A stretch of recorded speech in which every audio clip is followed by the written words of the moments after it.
ఆ రెండూ కలిసిన అన్నా చెల్లెళ్ళి ప్రేమ ఎంతో అపురూపమైనది. నీ చేతుల్లో పెరిగాను, నీ వెనకే తిరిగాను, నువ్వు గారం చేస్తుంటే పసిపాపనవుతా, ఈ రక్షాబంధన్ సాక్షిగా దీవిస్తే సంతోషిస్తా.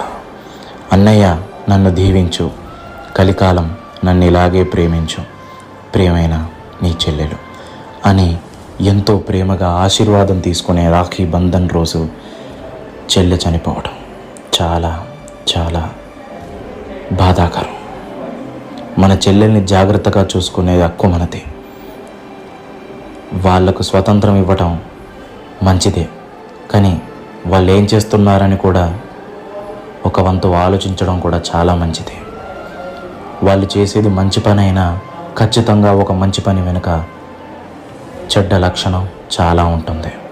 మనం మంచి చేస్తుంటే మనని దీవించే ఆత్మీయులు